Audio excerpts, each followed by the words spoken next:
Hi hello good evening. Welcome to Anu's ఆటు ఆహా Telugu channel. ఏ అంటే ఏర్పాటు మీకోసం.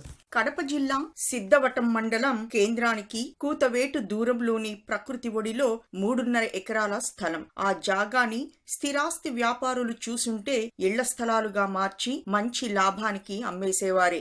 ఎవరైనా శ్రీమంతులు కంటపడితే ఫామ్ హౌస్ గా మారేదేమో, కానీ అది ఓ మనసున్న వ్యక్తి చేతుల్లోకి వెళ్ళింది. అందుకే అక్కడొక ఆశ్రమం వెలిసింది. కొండల అంచునున్న ఆ విశాలమైన ప్రదేశంలో ఏపుగా పెరిగిన వృక్షాలు, పూల మొక్కలు, పండ్ల చెట్లు, వాటి మధ్యలో ఖజానా బాతులు, పర్ణశాలలను పోలిన నిర్మాణాలు ఆ వాతావరణం అచ్చంగా ఓ గురుకులాలని తలపిస్తుంది. కానీ లోపలికి వెళ్లి చూస్తే వయోధికులు కనిపిస్తారు. అనారోగ్యంతో ఇబ్బంది పడుతున్న వారు, మతి స్థిమితం లేని వారు, పూర్తిగా మంచానికే పరిమితమైన వారు అంతా కలిసి ఓ 30 మంది వరకు ఉంటారు.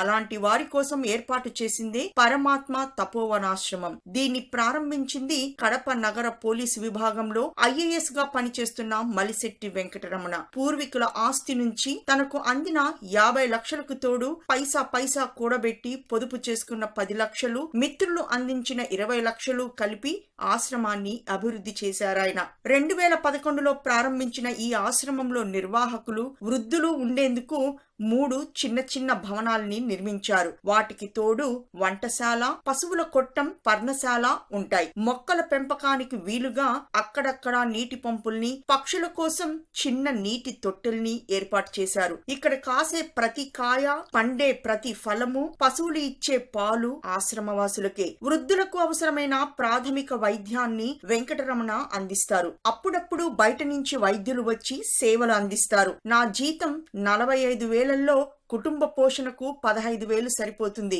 మిగిలిన డబ్బు ఆశ్రమ నిర్వహణకు వెచ్చిస్తున్నాను అంటారు రమణ. ఆశ్రమంలో జరుగుతున్న సేవా కార్యక్రమాల్ని చూసి సాయం చేయటానికి ఎవరైనా ముందుకు వస్తే ఆ లెక్కల్ని పక్కాగా రాసి ఉంచుతారు. ఆశ్రమంలోని పచ్చదనాన్ని చూసిన ఓ కార్పొరేట్ విద్యా సంస్థ వారు 2 కోట్లు పెట్టి ఆ స్థలాన్ని కొనటానికి ముందుకు వచ్చారు. రమణ వారి ప్రతిపాదనను తిరస్కరించారు. భవిష్యత్తులో మనసు మారితే అన్న ఆలోచన వచ్చి ఆ మర్నాడే ఆశ్రమ ఆస్తిని పరమాత్మ తపోవనాశ్రమ ట్రస్ట్ పేరిట రిజిస్ట్రేషన్ చేయించారు. ఆశ్రమ ఆస్తుల్ని ఎవరూ విక్రయించటానికి వీలులేని విధంగా నిబంధన పెట్టారు. తన తరువాత నిర్వహణకు ఆర్థిక పరమైన ఇబ్బందులు ఉండకూడదనే ఉద్దేశంతో ఆశ్రమంలో శ్రీగంధం చెట్లు నాటించారు. భవిష్యత్తులో వాటిని అమ్మితే పెద్ద మొత్తంలో డబ్బు వస్తుంది. దాన్ని బ్యాంకులో పొదుపు చేయగా వచ్చే వడ్డీతో ఆశ్రమ నిర్వహణ అని చెప్తారు రమణ. తపోవనాశ్రమం ప్రారంభం కంటే ముందు దాదాపు 2 దశాబ్దాలుగా అనాథ శవాలకు అంతిమ సంస్కారాలు నిర్వహిస్తున్నారు వెంకటరమణ.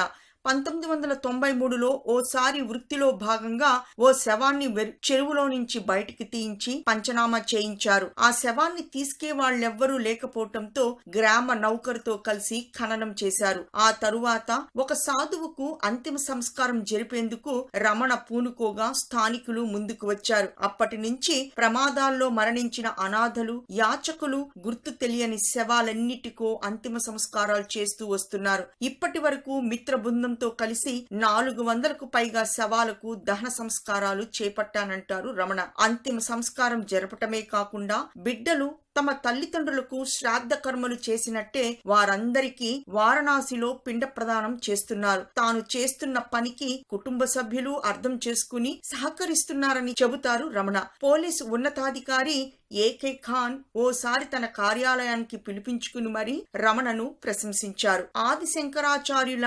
శివానందలహరి, భగవద్గీత, వివేకానందుని రచనలు తనలో స్వార్థం తాలూకా ఆలోచనల్ని తగ్గించి తనని సమాజానికి ఉపయోగపడే సాధనంగా మలిచాయని చెప్తారు రమణ. వృద్ధులు ఎంతటి దయనీయ స్థితిలో ఉన్నా సరే వారిని పితృదేవతల రూపాలుగానే భావించి సేవ చేస్తానని చెప్తారు. రమణ కూతురు, కొడుకు సాఫ్ట్వేర్ ఇంజనీర్లుగా స్థిరపడ్డారు. తాను చేసే సేవలే తన కుటుంబానికి శ్రీరామ రక్షగా నిలిచాయనేది రమణ ప్రగాఢ విశ్వాసం. సో రమణ గారు చేసిన ఏర్పాటుకి హ్యాట్స్ ఆఫ్ కదా. This is the end of the ఏ అంటే ఏమిటి. స్టే ట్యూన్డ్ విత్ అనూస్ ఆటు ఆహా తెలుగు ఛానల్. నమస్తే.